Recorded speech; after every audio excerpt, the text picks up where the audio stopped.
हर हर महादेव दोस्तों, आप सभी लोग जानते हैं कि 6 दिसंबर 2024 यानी शुक्रवार को पड़ रही है मार्गशीर्ष महीने की पंचमी तिथि। और दोस्तों, ये वो पंचमी तिथि है जो मार्गशीर्ष महीने में पड़ने वाली सबसे बड़ी तिथि है, क्योंकि यह शुक्रवार के दिन पड़ रही है और इसका बहुत ही बड़ा और विशेष महत्व होता है। पूज्य गुरु जी ने कहा है कि अगर कभी भी मौका लग जाए और मार्गशीर्ष महीने की पंचमी तिथि शुक्रवार को पड़ जाए तो आप लोगों को 11 चावल के दाने का उपाय तो अवश्य ही करना चाहिए। इन दोनों का संयोग बहुत ही कम आता है। इसी के साथ मैं गुरु जी ने अपनी शिव पुराण कथा में बताया है कि इस दिन आपको 11 चावल दाने का उपाय तो आपको अवश्य ही करना चाहिए, क्योंकि ऐसा दिन पूरे साल में सिर्फ एक ही बार आता है। और दोस्तों, आप सभी लोग जानते हो कि शुक्रवार का अगर सबसे बड़ा कोई उपाय है तो वो 11 चावल के दाने वाला उपाय है। तो दोस्तों, इस शुक्रवार के दिन आप लोगों को इस 11 चावल के दाने वाले उपाय को जरूर करना है। बहुत सारे लोग होंगे जिन लोगों ने इस उपाय को ना किया हो, मतलब पूरा साल निकल गया, उन्होंने किसी भी दिन इस 11 चावल के दाने वाले उपाय को ना किया हो। पर दोस्तों, आपके पास एक आखिरी मौका बचा हुआ है जो कि 6 दिसंबर के दिन है। तो इस दिन आप लोगों को इस वाले उपाय को जरूर कर लेना है। भले ही आपने पूरे महीने भर इस उपाय को न किया हो, पर अगर आपने इस मार्गशीर्ष महीने के शुक्रवार के दिन अगर इस वाले उपाय को कर लिया तो आपको इस उपाय को करने का वो फल मिलेगा जिसकी आपने कभी कल्पना भी नहीं करी होगी। इसीलिए आप लोग इस वाले उपाय को एक बार जरूर कर लेना है, ताकि आप लोगों के हाथ से यह मौका ना जा सके और आपको इस उपाय को करने का फल मिल सके। दोस्तों, यह उपाय पंडित जी ने अपनी अभी की ही श्री शिव महापुराण की कथा में बताया है। जी, इस उपाय को आज हम आपको बहुत अच्छे से समझाने वाले हैं। इस वीडियो को देखने के बाद इस उपाय को समझने के लिए आपको कोई और वीडियो को देखने की जरूरत नहीं पड़ेगी। तो चलिए दोस्तों, उपाय को शुरू करते हैं। देखिए, यह इस मार्गशीर्ष महीने के शुक्रवार के दिन यह इतना खास होता है, इतना महत्वपूर्ण होता है। देखा गया है कभी कभी बड़े बड़े पूजा पाठ अनुष्ठान से जो मनोकामना पूर्ण नहीं होते, वो मार्गशीर्ष महीने की शुक्रवार पंचमी के दिन एक छोटे से उपाय करने से ही आपकी मनोकामना पूर्ण हो जाती है। और बहुत सारे लोगों ने इस उपाय को किया भी है और उनको इस उपाय को करने का फल भी जरूर मिला है। अगर आप लोग भी इस उपाय को करना चाहते हैं तो आप इस उपाय को पहले अच्छे से समझ लेना, सुन लेना, उसके बाद करना, आपको इस उपाय का फल जरूर मिलेगा। और इस उपाय को कर लेने से आपके घर में चाहे किसी भी प्रकार की दुख और समस्या क्यों ना चल रही हो, आपको उसका कारण भी नहीं पता है कि भाई यह समस्या किस कारण से चल रही है, उसका कुछ भी कारण हो सकता है, जैसे पितृदोष हो सकता है या किसी भी तरह का मंगल दोष भी हो सकता है। तो इस दिन आप लोगों को यह वाला उपाय कर लेना है। ये एक ऐसा उपाय है जिस उपाय को अगर किसी विशेष दिन पर किया जाए तो भाई उस विशेष दिन का जो है वह तो हमें मिलता ही मिलता है, पर हमने उस दिन पर इस उपाय को किया है तो हमें उससे भी बड़ा फल मिलता है और फल बहुत जल्दी मिलता है, क्योंकि आप इस उपाय को बहुत ही बड़े और विशेष दिन पर कर रहे हो। तो चलिए अब उपाय के बारे में बात करते हैं, लेकिन उससे पहले आप लोगों को यह जानना आवश्यक है कि आखिर यह उपाय किस समय करना है, किसको करना है और कैसे करना है। तो चलिए हम आगे आपको वीडियो में एक एक करके बता देते हैं। लेकिन उससे पहले अगर आप लोग हमारे चैनल पर पहली बार आए हैं या फिर मेरी आवाज आज पहली बार सुन रहे हैं तो हमारे चैनल को सब्सक्राइब जरूर कर लेना और इस वीडियो को लाइक करके कमेंट बॉक्स ओम नमः शिवाय जरूर टाइप कर देना। तो दोस्तों, इस 11 चावल के दाने वाले उपाय को हमें इस शुक्रवार के दिन कैसे करना है, किसको करना है, किस समय करना है और कहां पर करना है, ये सारे सवालों के जवाब आपको इस वीडियो में मिल जाएंगे। और जो ये वीडियो देखेगा भाई, उसको 11 चावल के दाने वाला उपाय जरूर करना चाहिए, क्योंकि इस दिन एक चावल के दाने का भी बहुत ही बड़ा और विशेष महत्व होता है। और जब बात आ जाए 11 चावल के दाने की, तो ये सोने पे सुहागा वाली बात हो जाती है और ये एक बहुत ही बड़ा उपाय हो जाता है इस शुक्रवार पंचमी तिथि का। तो अब दोस्तों, इस 11 चावल के दाने वाले उपाय को आखिर करना किसको है, सबसे पहले हम लोग वो बात जान लेते हैं। तो देखो, घर की जो बड़ी माताएं बहनें होती हैं, उन माताओं बहनों में से कोई भी एक बड़ी माता बहन इस वाले उपाय को कर सकती है। और दोस्तों, अगर आप चाहें तो अपने घर में से सभी सदस्यों को भी इस उपाय को करवा सकते हैं। अगर किसी व्यक्ति की खुद की कोई मनोकामना है, खुद की कोई दुख और परेशानी है जो कि वह अपने लिए ही करना चाहता है इस वाले उपाय को, तो वह खुद अपने लिए भी कर सकता है। बाकी अगर कोई घर में से ऐसा है जो कि अपने पूरे घर परिवार की सुख और शांति के लिए ये वाला उपाय करना चाहता है तो भाई वह भी कर सकता है, उसमें भी कोई दिक्कत वाली बात नहीं है। कहने का मतलब ये है कि इस उपाय को हर एक सदस्य भी कर सकता है और पूरे घर परिवार के सदस्य के लिए घर की बड़ी माताओं बहनों में से कोई एक माता बहन भी कर सकती है। माताएं बहनें अगर घर में उपस्थित न हो या वो यह वाला उपाय न कर पा रही हो तो फिर घर का कोई बड़ा सदस्य भी इस 11 चावल के दाने वाले उपाय को कर सकता है, चाहे फिर वह पुरुष ही क्यों ना हो, उसमें कोई भी दिक्कत वाली बात नहीं है। अब दोस्तों, इस 11 चावल के दाने वाले उपाय को हमें करना कहां पर है? हमें इसे शिव जी के मंदिर में जाकर करना है। बहुत सारे लोग प्रश्न करते हैं हर एक उपाय को करते समय क्या हम इस उपाय को घर पर कर सकते हैं? तो इस वाले उपाय को आप घर पर नहीं कर सकते हो। इस वाले उपाय को करने के लिए आपको शिव जी के मंदिर ही जाना पड़ेगा। उसके बाद में दोस्तों जो अगला प्रश्न निकल कर आता है वो यह आता है इस उपाय को लेकर कि आखिर इस उपाय को हमें किस समय करना है, सुबह के समय करना है कि शाम के समय करना है? तो देखो, इस वाले उपाय को आप लोग सुबह के समय भी कर सकते हो और शाम के समय प्रदोष काल में भी कर सकते हो। अब अगर आप पूछो कि भाई सबसे उत्तम समय कौन सा रहेगा इस 11 चावल के दाने वाले उपाय को करने का, तो हम आपसे बस यही कहेंगे कि इस उपाय को आप सुबह के समय करेंगे तो ज्यादा बेहतर होगा। बाकी अगर प्रदोष काल शाम के समय भी करेंगे तो भी अच्छा होगा, उसमें कोई भी दिक्कत वाली बात नहीं है। तो अब दोस्तों जो अगली सबसे बड़ी और महत्वपूर्ण बात आती है वो यह आती है कि सुबह अगर हम उपाय को करेंगे तो हमें कितने बजे से लेकर कितने बजे तक के बीच में करना है, और शाम के समय प्रदोष काल में करेंगे तो हमें कितने बजे से लेकर कितने बजे के बीच में करना है। तो देखो, सुबह जितनी जल्दी हो सके आप उपाय को करने की कोशिश करना। बाकी अगर किसी कारणवश लेट भी हो जाओ, थोड़ी देर भी हो जाए, तो 10 या 11 बजे तक भी आप उपाय कर लेना, पर 12 बजे से ज्यादा देरी ना हो, ठीक है?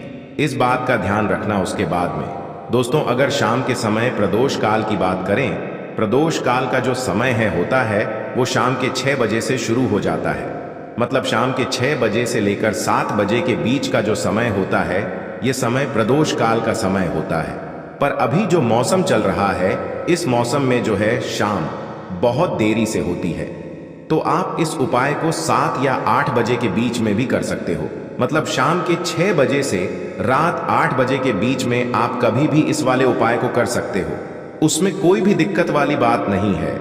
अब दोस्तों यहाँ पर इस उपाय को लेकर एक और सबसे बड़ी बात ये निकल कर आती है कि इस 11 चावल के दानों को हमें लेना कहाँ से होता है, और हमें इस उपाय को करने के साथ में क्या और कुछ भी सामग्री ऐसी होती है जो शिव जी के मंदिर लेकर जानी पड़ती है।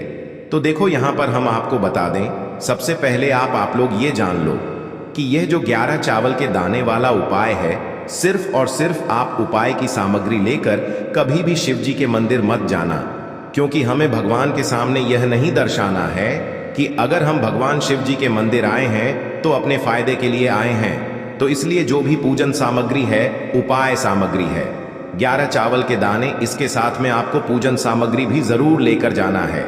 देखो, अगर सुबह के समय उपाय कर रहे हो तो सीधी सी बात है, 1 लोटा जल तो आप लेकर जाओगे ही जाओगे। वही 1 लोटा जल अगर मिट्टी का जल हो तो बहुत अच्छा रहेगा। मिट्टी का जल कैसे बनाया जाता है इसके लिए हमने पहले से बहुत सारी वीडियोस बना दी है। आपके पास इस दिन एक आखिरी मौका रहेगा मिट्टी का जल शिव जी पर चढ़ाने का और उपाय को करने का। बहुत बड़ा आपको इस दिन फल मिलेगा। तो इसलिए इस दिन हो सके तो भाई मिट्टी का जल चढ़ाना, तो अपने साथ में कम से कम 1 लोटा जल तो आपको लेकर जाना ही जाना है। अगर मिट्टी का जल नहीं है तो घर का जल भी आप इस्तेमाल कर सकते हो। इसके अलावा जो भी पूजन सामग्री है, देखो 11 चावल के दाने ये अलग आपके रहेंगे और जो आपकी पूजन सामग्री रहेगी वो अलग रहेगी। पूजन सामग्री में आप जो भी चीज लेकर जाना चाहे वो लेकर जा सकते हैं, उसमें कोई भी दिक्कत वाली बात नहीं है। वहीं अगर हम बात करें शाम के समय की, तो शाम के समय शिव जी पर जल नहीं चढ़ता है। इसीलिए शाम के समय आप लोग एक दीपक तैयार कर लें, जो कि गोल बत्ती का आटे का शुद्ध देसी गाय का घी का होगा, है ना। इस बात का आप लोगों को ध्यान रखना है और इस दीपक को आपको घर से जलाकर नहीं लेकर जाना है, भगवान शिव जी के मंदिर में जाकर ही जलाना है। इस बात का भी आप लोगों को ध्यान रखना है। अब दोस्तों यहाँ पर हमें इस बात को समझना है कि यह 11 चावल के दाने हमें लेना कहाँ से है। क्या हमें दुकान से लेकर आना है, या हमें अपने घर से लेना है, या कहाँ से लेकर आना है, और कौन से चावल लेना है, क्योंकि चावल भी बहुत प्रकार के होते हैं। तो देखो, इन सभी सवालों के जवाब आप लोग एक बात में सुन लो कि भाई ये जो उपाय है, इस उपाय में आपको ये नहीं देखना है कि भाई कौन से चावल है, कौन से चावल नहीं है। बस जो भी चावल ले रहे हो वो चावल का दाना सबूत होना चाहिए, मतलब साबुत होना चाहिए, टूटा हुआ नहीं होना चाहिए, कटा पिटा नहीं होना चाहिए। ये बात आपको ध्यान रखना है। बाकी आपका चावल बासमती हो या सादा चावल हो या कोई सा भी चावल हो, उसमें कोई भी दिक्कत वाली बात नहीं है। तो सीधी सी बात है कि आपके घर के रसोई घर में जहां पर आप भोजन बनाते हो, वहां पर जो भी चावल आपके उपस्थित हो, उन चावलों में से अपनी एक कटोरी भर लेना या एक मुट्ठी चावल अलग से निकाल कर रख लेना, क्योंकि हम 11 चावल ही यहाँ पर इस उपाय में लेने वाले हैं। तो हमें यह चावल के दाने गिनकर निकालने पर डढ़ेंगे। इस बात का आप लोगों को ध्यान रखना है। तो अपने उस चावल की कटोरी में से या चावल में से 11 ऐसे चावल के दाने आप लोग निकाल लो, जो कि टूटे हुए ना हो, कटे पिटे ना हो, जिनमें कोई दाग ना लगा हुआ हो, है ना। अच्छे साबुत चावल के दाने 11 दाने आप लोग निकाल कर रख लो और इन्हें किसी भी एक कागज की पुड़िया में या किसी एक छोटी सी कटोरी में आप लोग रख लो, ताकि यह सुरक्षित रहे। आपके एक भी चावल का दाना इधर उधर ना हो और आपका उपाय भी पूरा अच्छे से हो जाए। तो भाई जैसे ही आपका उपाय की जो सामग्री है, 11 चावल के दाने ये तैयार हो जाते हैं, उसके बाद मैं आपको जो भी अपनी पूजन सामग्री है, सुबह के समय कर रहे हो तो एक लोटा जल या पूजन सामग्री जो लेकर जाना चाहो उसकी भी तैयारी कर लेना। और शाम के समय जा रहे हो तो भाई अपना जो दीपक है उसे तैयार कर लेना, ठीक है। और उपाय को करते समय शुद्धता का विशेष रूप से ध्यान रखना, ठीक है। सुबह सुबह स्नान करने के बाद ही उपाय को करने की आप लोग तैयारी करना। उसके बाद अगर शाम के समय की बात करें तो शाम के समय आपको स्नान करने की जरूरत नहीं है, पर शुद्धता का ध्यान रखना है। आपको स्नान तो नहीं करेंगे, आप हाथ मुंह धोकर भी इस वाले उपाय को शाम के समय प्रदोष काल में कर सकते हैं। इसमें कोई दिक्कत वाली बात नहीं है। तो आप अपने उपाय की पूरी सामग्री तैयार करके आपके पास ही में जो आपका शिव मंदिर हो वहां पर पहुंच जाइए। सबसे पहले शिव मंदिर में जाकर आप लोगों को उपाय नहीं करना है, पहले भगवान के दर्शन करना है, भगवान से आशीर्वाद प्राप्त करना है। फिर शिव जी की शिवलिंग के पास में आना है। शिवलिंग के पास में आने के बाद आप जो पूजन सामग्री लेकर आए हुए हैं, जैसे कि सुबह गए हुए होंगे तो एक लोटा जल और जो भी पूजन सामग्री लेकर आए हैं, आप उनसे भगवान शिव जी की पूजन कीजिए। सबसे पहले तो एक लोटा जल ही चढ़ेगा, उसके बाद में आपकी पूजन सामग्री चढ़ेगी।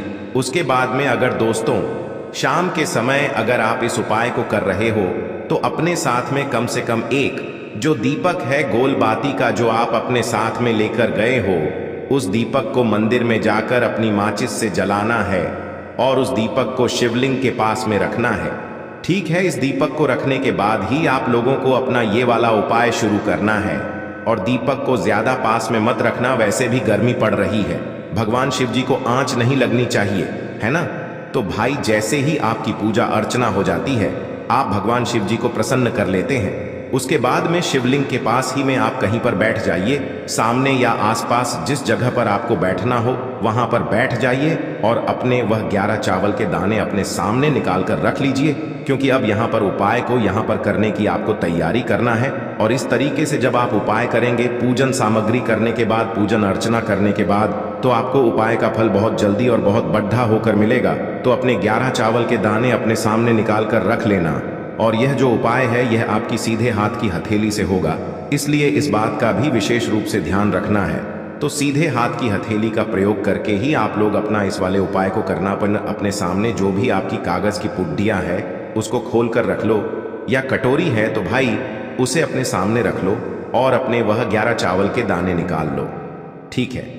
उसके बाद में दोस्तों अब आपको क्या करना है कि शिवलिंग आपके सामने होगी, तो आपने वह 11 चावल के दाने एक एक करके आपको शिव जी के शिवलिंग के ऊपर चढ़ाना है। कहाँ पर चढ़ाना है? शिवलिंग के ऊपर चढ़ाना है और कहीं पर भी नहीं चढ़ाना है। आपको अपने हथेली से तो शिवलिंग के ऊपर चढ़ना है, भले ही फिर वो अपने आप जलाधारी पर गिर जाए या मतलब वहीं पर गिर जाए, उसमें कोई दिक्कत वाली बात नहीं है, पर आप चढ़ाओ शिवलिंग के ऊपर ही। तो आपको क्या करना है? अपना पहला चावल का दाना उठाना है, श्री शिवाय नमस्तुभ्यम बोलना है और शिवलिंग पर चढ़ा देना है। इसी तरीके से दूसरा चावल का दाना उठा है, शिवलिंग पर चढ़ाना है और मंत्र बोल देना है। और फिर तीसरा चावल का दाना उठाना है, श्री शिवाय नमस्तुभ्यम बोलना है और चढ़ा देना है। इसी प्रकार से आपको पूरे 11 चावल के दाने एक एक करके शिव जी के शिवलिंग के ऊपर चढ़ाना है और भगवान से प्रार्थना करते जाना है। मतलब प्रार्थना तो आपको आखिरी में करना है, पर हर एक चावल के दाने को चढ़ाते समय श्री शिवाय नमस्तुभ्यम जरूर बोलना है। उसके बाद ही में यह चावल का दाना शिवलिंग के ऊपर आपको चढ़ाना है। जैसे ही आपके 11 चावल के दाने शिवलिंग के ऊपर चढ़ जाते हैं, तो भाई उसके बाद में आपको क्या करना है? भगवान से अपनी मनोकामना बोलना है। मनोकामना भी कब बोलना है? जब आपका 11 चावल का दाना आपके सीधे हाथ की हथेली में हो और आप उसे चढ़ाने के लिए जा रहे हो। श्री शिवाय नमस्तुभ्यम बोलकर उस आखिरी चावल के दाने को शिवलिंग के ऊपर चढ़ा देना और भगवान से फिर अपनी वह मनोकामना बोल देना, जिस मनोकामना के लिए आप लोग अपना यह वाला उपाय कर रहे हो। जिस भी दुख और परेशानी के लिए आप लोग अपना यह वाला उपाय कर रहे हो, उसके बाद में जैसे ही आप अपनी मनोकामना बोल देते हो, आपका यह वाला उपाय पूरा हो जाता है। पर दोस्तों, उपाय को करने के बाद आप लोगों को 2 मिनट भगवान शिव जी के मंत्र का जाप जरूर करना है और मंत्र का जाप करने के बाद भगवान से एक और बार प्रार्थना करना है अपनी मनोकामना के लिए या अपनी जो भी दुख और परेशानी है उसके लिए। इस चावल की कोई चीज बनाई जाती है, ठीक है ना? चावल नहीं लेने, बस यह चीज पूरी तरह से ध्यान रखनी है। अब प्लेट में दीपक रख के आपको तुलसी जी के पौधे के पास लगाना है। तुलसी मैया से कहना है कि हे तुलसी मैया, मेरे जीवन के दुखों को दूर करना, मेरे जीवन में धन सुख समृद्धि देना, मेरे घर में माँ लक्ष्मी का वास हो, आपकी कृपा मुझे मिले, श्री हरि विष्णु की कृपा मिले। अपने सारे दुख तुलसी मैया से कह देना, जो भी मनोकामना हो वह तुलसी मैया से कह देना। श्री हरि विष्णु के लिए यह दीपक मैंने लगाया है और आपकी कृपा होगी तो मेरे जीवन का उद्धार होगा, मेरे जीवन के सारे दुख दूर हो जाएंगे। तो यह दीपक जो आपने तैयार करा था, यह श्री हरि विष्णु के लिए आपने तुलसी मैया के पास लगाया है, तुलसी के पौधे के पास। जब भी आप श्री हरि विष्णु के नाम से तुलसी के पौधे के पास दीपक लगाते हैं, तुरंत के तुरंत तुलसी मैया प्रसन्न हो जाती हैं, जो कि माँ लक्ष्मी का ही स्वरूप होती हैं। अब जो भी आप तुलसी मैया से कहते हैं वह श्री हरि विष्णु से कह देती हैं और तुरंत के तुरंत श्री हरि विष्णु आपकी मनोकामना को भी पूरा करते हैं और आपके जीवन में धन सुख समृद्धि सब कुछ आपको देते हैं। क्योंकि जब भी आप तुलसी मैया को प्रसन्न करेंगे, श्री हरि विष्णु प्रसन्न हो जाएंगे और जैसे ही आप श्री हरि विष्णु के लिए उपाय करेंगे, उनके लिए दीपक लगाएंगे, तो माँ तुलसी आपसे कर लेते हैं। अगर तुलसी का पौधा घर में नहीं है तब यह उपाय आप कैसे करेंगे? तो आपके घर के आसपास अगर तुलसी का पौधा हो, मंदिर में वहां जाकर भी यह उपाय आप कर सकते हैं। अगर आप वहां नहीं जा पा रहे हैं, घर के आसपास मंदिर नहीं है, मंदिर दूर है, तो क्या करेंगे? तब यह दीपक आप अपने घर में ही लगाएंगे। ईशान कोण में उत्तर और पूर्व के बीच की जो दिशा होती है, ईशान कोण, वहां पर यह दीपक आप श्री हरि विष्णु के लिए लगाएंगे। तो घर का जो ईशान कोण होता है यह बहुत ही उत्तम होता है, बहुत ही विशेष होता है धन में वृद्धि करने के लिए, क्योंकि इस दिशा में देवी देवताओं का वास होता है। तो जरूर से यह दीपक आप अपने घर की शान कोण में लगाएं। अगर तुलसी का पौधा है तब तो बहुत ही उत्तम है। साथ ही साथ आपको मुख्य दरवाजे पर दीपक जरूर लगाने हैं।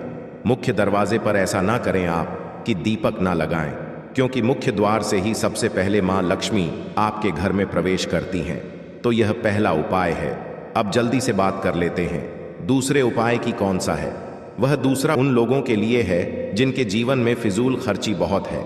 अभी पैसा हाथ में आया और थोड़ी देर से ही पैसा हाथ से चला गया है, ना थोड़ी देर में पैसा हाथ से गायब, पॉकेट से गायब, पर्स से गायब, तिजोरी में पैसा नहीं रुकता है। फिजूल खर्ची बढ़ती चली जा रही है, खर्चे पर खर्चे होते जाते जा रहे हैं और आपके धन में वृद्धि ही नहीं हो रही है। पैसा बढ़ ही नहीं रहा है। कोई भी काम करना चाहते हैं, बड़ा नहीं कर पा रहे हैं, क्योंकि पैसा ही हाथ में नहीं है। तो आपको करना क्या है? आपको यहां पर एक सिक्का लेना है, ठीक है ना? आप रब का सिक्का ले सकते हैं, पा का सिक्का ले सकते हैं, और उस सिक्के को आपको अच्छे से साफ कर लेना है। अब आपको क्या करना है, इस सिक्के के ऊपर आपको हल्दी लगानी है। हल्दी लगाए और यह सिक्का अपने घर के मंदिर में श्री हरि विष्णु के सामने रख देंगे। हल्दी लगाकर और श्री हरि विष्णु से कह देंगे कि अब मेरे जीवन से फिजूल खर्ची को आप दूर कर देना और हमेशा मेरे धन में वृद्धि हो, ऐसी कृपा मुझ पर कर देना। साथ ही साथ मां लक्ष्मी का यह मंत्र आपको बोलना है, ओम महालक्ष्मी नमः, ओम महालक्ष्मी नमः। तो यहां पर आपने श्री हरि विष्णु का ध्यान कर लिया, मां लक्ष्मी का ध्यान कर लिया और एक रब का घर के मंदिर में रख दिया। एक दीपक जलाकर श्री हरि विष्णु का पूजन कर लेंगे। अब अगले दिन आपको क्या करना है कि उस सिक्के को उठाना है और अपने पर्स में रख लेना है। पीले रंग के कपड़े में बांधकर, पीला रंग श्री हरि विष्णु का सबसे प्रिय रंग होता है, और पीले रंग की हल्दी ही आपने उस सिक्के पर लगाई है। तो पैसा ऐसे बढ़ेगा ना कि आप सोच भी नहीं सकते हैं। हर तरफ से, हर जगह से पैसा ही पैसा आपके पास आएगा। आपकी जो तिजोरी है ये धन से भर जाएगी आप, क्योंकि आपके पास पैसा आएगा, और जब आपके पास आएगा तो तिजोरी तो भरेगी ना धन से, क्योंकि आपके पॉकेट में पैसा आएगा। वह पैसा फिजूल खर्ची में नहीं जाएगा, वह जाएगा आपकी तिजोरी में। तो जिन लोगों के पर्स में ही पैसा नहीं रुकता, तिजोरी में आने से पहले ही खर्च हो जाता है, उनके धन में वृद्धि नहीं होती। इस उपाय को करें और फिर देखें कि कैसे श्री हरि विष्णु आपकी फिजूल खर्ची बिल्कुल जीवन से दूर कर दें और धन में वृद्धि भी कर देंगे। मतलब पैसा आपका बढ़ेगा, बढ़ता चला जाएगा। जैसे जैसे समय बढ़ेगा वैसे वैसे आपका पैसा बढ़ेगा। बहुत ही चमत्कारी उपाय है। अगर अभी तक नहीं किया है तो एक बार पूरी सच्ची श्रद्धा से यह उपाय करके देख लें और खुद इसका चमत्कार देख लें। तो दोस्तों, यह थे पूज्य गुरुजी द्वारा बताए गए कुछ बहुत ही खास उपाय। अगर आपको जानकारी अच्छी लगी हो तो वीडियो लाइक करिएगा। मिलते हैं फिर एक नए वीडियो के साथ।